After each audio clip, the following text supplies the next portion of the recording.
Os Grandes Iniciados, Edouard Chouret. Livro 3, Hermes. 3.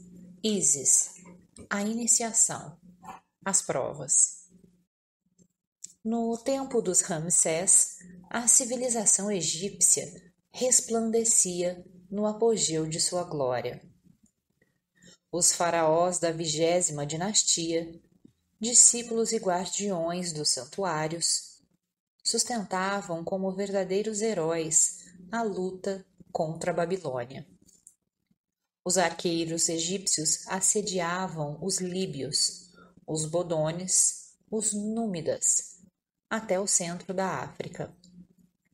Uma frota de 400 velas perseguia a Liga dos Cismáticos até as bocas do Indo. Para melhor resistir ao choque da Assíria e de seus aliados, os Ramsés haviam traçado retas estratégicas até o Líbano e constituído uma série de fortes entre Magido e Carquemish. Intermináveis caravanas afluíram pelo deserto de Hadassia a Elefantina. Os trabalhos de arquitetura prosseguiam sem descanso e ocupavam os operários de 3 continentes. A sala hipostila de Karnak fora recuperada, e aí cada pilar atinge a altura da coluna Vendôme.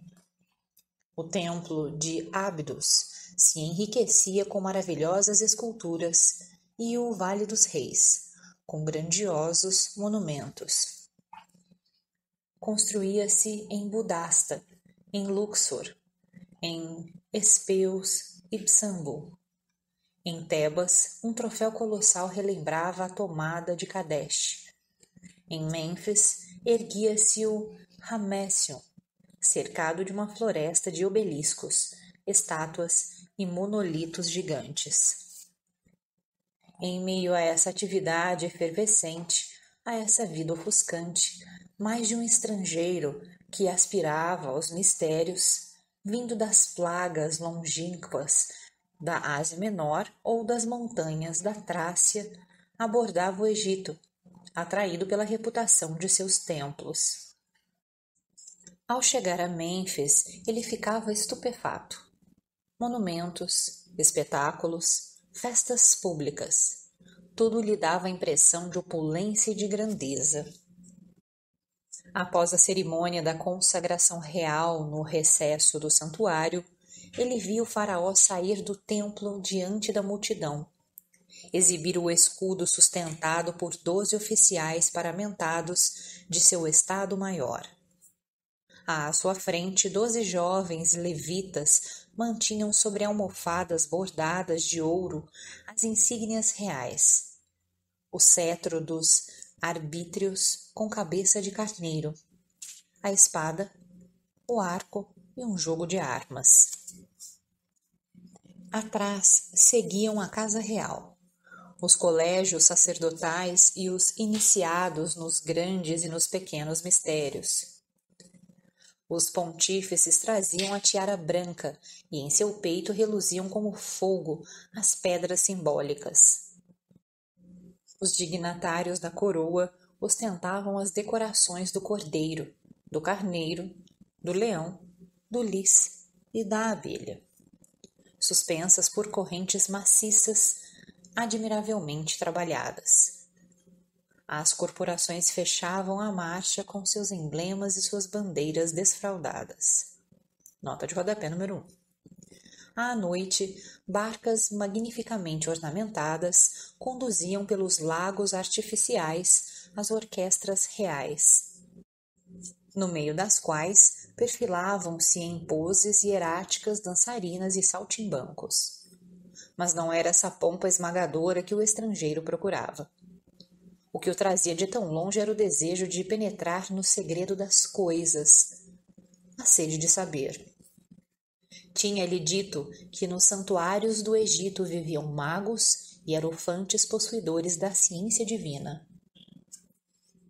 Ele também queria ter acesso ao segredo dos deuses. Ouvira falar por um sacerdote de seu país do livro dos mortos. de seu rolo misterioso que se colocava sob a cabeça das múmias como um viático e que, segundo os sacerdotes de Amon-Ra, narrava em linguagem simbólica a viagem de além-túmulo da alma. O estrangeiro a acompanhara com ávida curiosidade e um certo estremecimento interior mesclado de dúvida, essa longa viagem da alma após a vida. Sua expiação em uma região ardente, a purificação do seu invólucro sideral, o encontro com o mau piloto sentado na barca com a cabeça virada e o bom piloto que olha de frente. O companheiro diante dos 42 juízes terrestres, sua justificação por Thoth, e finalmente sua entrada e sua transfiguração na luz de Osíris. Podemos aquilatar o poder deste livro e a revolução total que a iniciação egípcia operava nos espíritos, pela passagem do Livro dos Mortos, que diz o seguinte, abre aspas, este capítulo foi achado em Hermópolis, em escrita azul sobre uma laje de alabastro, aos pés do deus Thoth, Hermes, no tempo do rei Mencara, pelo príncipe Atastef, quando ele viajava para inspecionar os templos. Ele transportou a pedra para o templo real. Ó grande segredo! Quando ele leu este capítulo, não viu mais nada. Não ouviu mais nada. Não se aproximou mais de nenhuma mulher e não comeu mais carne nem peixe. Fecha aspas, nota de rodapé número 2. Porém, o que havia de verdadeiro nessas narrativas perturbadoras, nessas imagens hieráticas, por detrás das quais reluzia o terrível mistério de além-túmulo? Ísis e Osíris o sabem, diziam. Mas que deuses seriam esses dos quais só se falava com um dedo sobre a boca? Para sabê-lo, é o que o estrangeiro batia à porta do grande templo de Tebas ou Mênfis.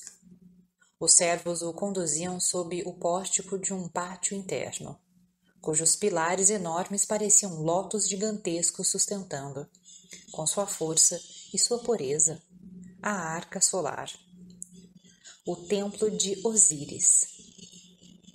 O hierofante se aproximava do novato, a majestade de seu porte, a tranquilidade de sua fisionomia, o mistério de seus olhos negros, impenetráveis, mas repletos de luz interior, já de certa maneira inquietavam o postulante. Este olhar perfurava como uma punção. O estrangeiro se sentia diante de um homem do qual nada seria possível esconder. O sacerdote de Osíris o interrogava sobre sua cidade natal, sobre sua família e sobre o templo que o instruíra. Se nesse curto, mas penetrante exame ele fosse julgado indigno dos mistérios, um gesto silencioso, porém irrevogável, mostrava-lhe a porta. Se, contudo, o hierofante encontrasse no aspirante o desejo sincero da verdade, pedia-lhe que o seguisse. Atravessavam pórticos, pátios internos, depois por uma avenida talhada na rocha, a céu aberto, e guarnecida de estrelas e esfinges, chegavam a um pequeno templo que servia de entrada às criptas subterrâneas. A porta era dissimulada por uma estátua de Ísis em tamanho natural. A deusa sentada segurava um livro fechado sobre os joelhos, numa atitude de meditação e de recolhimento. Seu rosto estava velado, e sob uma estátua se lia: nenhum mortal levantou meu véu. Dizia-lhe então o hierofante: eis aqui a porta do santuário oculto. Olha estas duas colunas. A vermelha representa a ascensão do espírito para a luz de Osíris. A negra significa o seu cativeiro na matéria. E esta queda pode ir até o aniquilamento. Todo aquele que aborda nossa ciência e nossa doutrina, aí arrisca sua vida. A loucura ou a morte. Eis o que encontra o fraco ou o mau. Somente os fortes e os bons encontram a vida e a imortalidade. Muitos imprudentes entraram por esta porta e não saíram vivos. É um abismo que só restitui à luz os intrépidos. Portanto, reflete muito no que vais fazer, nos perigos que vais correr. E se tua coragem não for bastante para toda a prova, renuncia à empresa. Pois uma vez que esta porta se fechar sobre ti, não poderás mais recuar. Se o estrangeiro persistia em sua resolução, o hierofante o levava para o pátio externo e o recomendava aos servidores do templo, com os quais ele devia passar uma semana, obrigado aos trabalhos mais humildes, escutando hinos e fazendo abluções. Recomendavam-lhe o silêncio mais absoluto. Chegando à noite das provas, 2 neócoros, nota de rodapé número 3, ou assistentes, levavam o aspirante aos mistérios à porta do santuário oculto. Entrava-se em um vestíbulo escuro, sem saída aparente. Dos 2 lados dessa sala lúgubre, à luz de tochas, o estrangeiro via uma fila de estátuas com corpos de homens e cabeças de animais. Leões, touros, aves de rapina, serpentes, que pareciam fitá-lo, zombando dele enquanto passava. Ao fim desta sinistra avenida, que se atravessava sem pronunciar uma única palavra, havia uma múmia e um esqueleto humano, de pé, de frente um para o outro. E com um gesto mudo, os 2 neócoros mostravam ao noviço um buraco no muro à sua frente. Era a entrada de um corredor tão baixo que só se podia penetrar arrastando-se. Dizia-lhe um dos assistentes: podes ainda voltar. A porta do santuário ainda não foi fechada. Caso contrário, deves continuar teu caminho por ali e sem retomo. Então o noviço respondia, reunindo toda sua coragem: eu fico. Entregavam-lhe então uma pequena lâmpada acesa. Os neócoros regressavam e fechavam com estrondo a porta do santuário. Não era possível mais hesitar. Era preciso entrar no corredor. Apenas começava a rastejar sobre os joelhos, com a lâmpada na mão. Ele ouvia uma voz dizer do fundo do subterrâneo. Abre aspas. Aqui morrem os loucos que cobiçaram a ciência e o poder. Fecha aspas. Graças a um maravilhoso efeito acústico, essa frase era repetida 7 vezes por meio de ecos distanciados. Era preciso avançar, todavia. O corredor se alargava, mas descia em rampa cada vez mais inclinada. Enfim, o viajante destemido se encontrava diante de um funil que terminava num buraco. A escada de ferro lá se perdia. O noviço aí se arriscava. No último degrau, seu olhar sobressaltado desaparecia num poço assustador.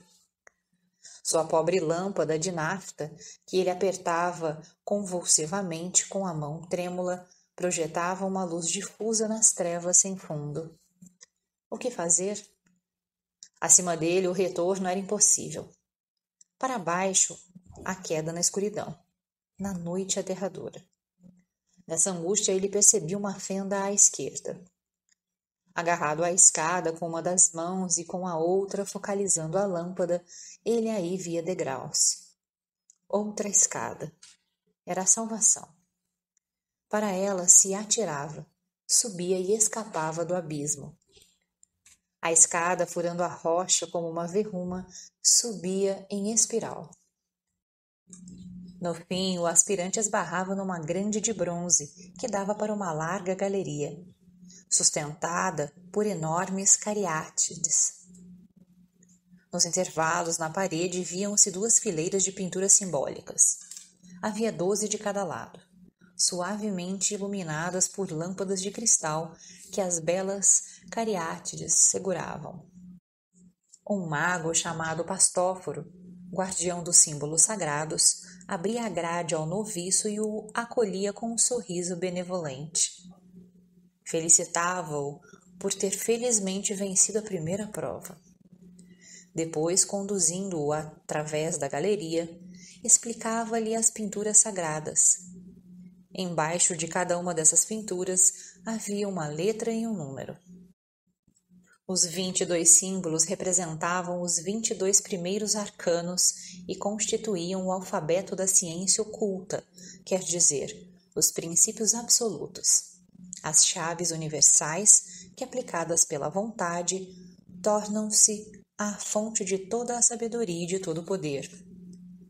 Esses princípios se fixavam na memória pela correspondência com as letras da linguagem sagrada e com os números que se ligam a estas letras. Cada letra e cada número exprime nessa linguagem uma lei ternária, tendo sua repercussão no mundo divino, no mundo intelectual e no mundo físico.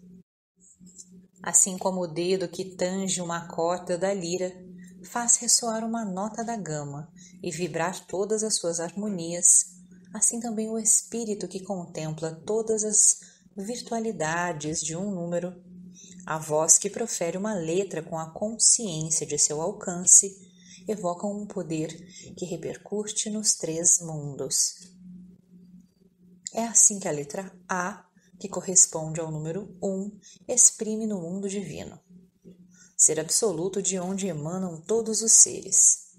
No mundo intelectual, a unidade. Fonte e síntese dos números. No mundo físico, o homem, ápice dos seres relativos, que pela expansão de suas faculdades se eleva nas esferas concêntricas do infinito. O arcano 1 era representado, entre os egípcios, por um mago de vestimenta branca, cetro na mão, a fronte cingida de uma coroa de ouro. A veste branca significava a pureza, o cetro, o domínio, a coroa de ouro, a luz universal. O noviço estava longe de compreender tudo o que ouvia de estranho e de novo, mas perspectivas desconhecidas se entreabriam diante dele à palavra do Pastóforo, diante das belas pinturas que o olhavam com a impassível gravidade dos deuses. Atrás de cada uma delas, ele vislumbrava por meio de revelações uma série de pensamentos e de imagens subitamente evocadas. Pela primeira vez, ele pressentia o interior do mundo através da cadeia misteriosa das causas. Assim, de letra em letra, de número em número, o mestre ensinava ao discípulo o sentido dos arcanos e o conduzia a Ísis Urânia, ao carro de Osíris, pela torre fulminada à estrela flamejante, e finalmente à coroa dos magos. Abre aspas. Fica sabendo, dizia o Pastóforo, o que quer dizer esta coroa. Toda vontade que se une a Deus para manifestar a verdade e operar a justiça participa já nesta vida do poder divino sobre os seres e as coisas, como recompensa eterna dos espíritos livres. Fecha aspas. Enquanto ouvia o mestre, o neófito experimentava um misto de surpresa, de temor e de arrebatamento. Eram os primeiros clarões do santuário, e a verdade entrevista lhe parecia a aurora de uma divina recordação. Mas as provas não tinham ainda terminado. Acabando de falar, o Pastóforo abriu uma porta que dava acesso a outra abóboda estreita e longa, em cuja extremidade crepitava uma fornalha ardente.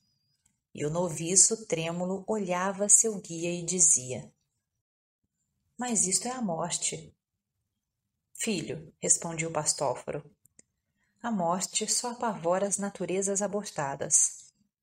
Outrora atravessei estas chamas como se fossem um roseiral. E a grade da galeria dos arcanos se fechou atrás do postulante. Aproximando-se da barreira de fogo, ele percebia que a fornalha se resumia a uma ilusão de ótica, criada por leves entrelaçamentos de ramos resinosos, dispostos em quincunce sobre grelhas. Uma vereda desenhada no meio permitia-lhe passar rapidamente.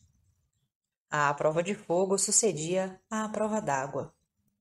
O aspirante era forçado a atravessar uma água morta e negra, ao clarão de um incêndio de nafta que se acendia por trás dele, no quarto do fogo.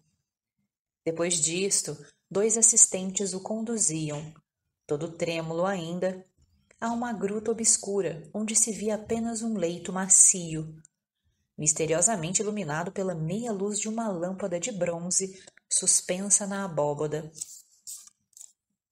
Secavam-lhe o corpo, faziam-lhe massagem com essências aromáticas, vestiam-no de fino linho e deixavam-no só, depois de lhe terem dito: repousa e espera o hierofante.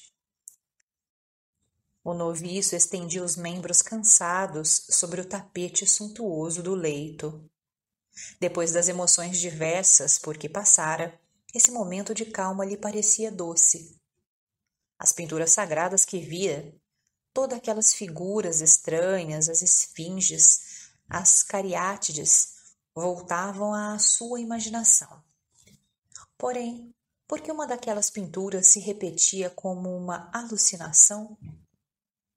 Ele revia obstinadamente o arcano 10, representado por uma roda suspensa sobre seu eixo entre 2 colunas. De um lado sobe Hermanubis, o gênio do bem, belo como um jovem efebo. Do outro Tifon, o gênio do mal, com a cabeça baixa, se precipita no abismo. Entre os 2, acima da roda, está sentada uma esfinge segurando na garra uma espada. O vago som de uma música lasciva que parecia partir do fundo da gruta desvanecia aquela imagem. Eram sons leves e indefinidos, de um langor triste e penetrante. Um tinido metálico vinha afagar seus ouvidos, misturado aos trêmulos arpejos, de onde escapavam sons de flauta, suspiros ofegantes como um sopro ardente. Envolto num sonho de fogo, o estrangeiro fechava os olhos. Ao reabri-los, via a alguns passos do leito uma aparição perturbadora de vida e de infernal sedução. Uma mulher de Núbia, vestida em gaze de púrpura transparente, um colar de amuletos ao pescoço, semelhante às sacerdotisas de Milita. Lá estava, de pé, cobrindo-o com o olhar e segurando com a mão esquerda uma taça coroada de rosas.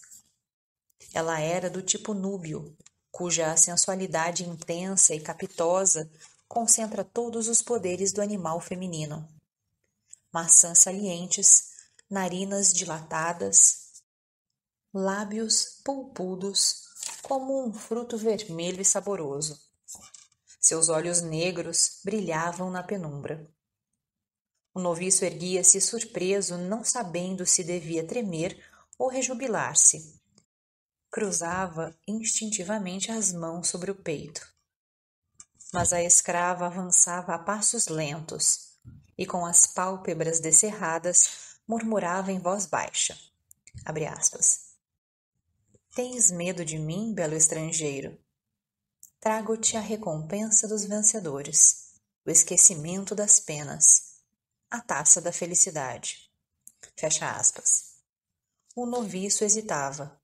Então, como que tomada de lassidão, a núbia sentava-se no leito e envolvia o estrangeiro com um olhar suplicante, como uma longa chamada úmida. Infeliz dele se ousasse tocá-la. Se inclinasse sobre aquela boca, se inebriasse com os perfumes pesados que subiam daquelas espáduas bronzeadas. Uma vez que houvesse tomado aquela mão e molhado os lábios naquela taça, estaria perdido. E rolaria no leito preso num amplexo ardente. Mas, depois da satisfação selvagem do desejo, o líquido que bebera mergulhava-o num sono pesado. Ao despertar, via-se só, angustiado. A lâmpada lançava uma claridade fúnebre sobre o leito em desordem. Um homem estava de pé, diante dele. Era o hierofante que lhe dizia: Venceste as primeiras provas. Triunfaste sobre a morte, o fogo e a água, mas não soubeste vencer a ti mesmo. Tu que aspiras às alturas do espírito e do conhecimento, sucumbiste à primeira tentação dos sentidos e tombaste no abismo da matéria. Quem vive escravos dos sentidos, vive nas trevas. Preferiste as trevas à luz. Fica, pois, nas trevas. Eu te adverti dos perigos aos quais te expunhas. Salvaste tua vida, mas perdeste a liberdade.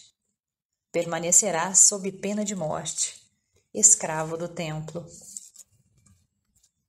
Se ao contrário o aspirante houvesse derramado a taça e repelido a tentadora, 12 neócoros armados de tochas vinham cercá-lo para conduzi-lo triunfalmente ao santuário de Ísis, onde os magos em semicírculo e vestidos de branco aguardavam-no em assembleia plenária. No fundo do templo, esplendidamente iluminado, ele percebia a estátua colossal de Ísis em metal fundido.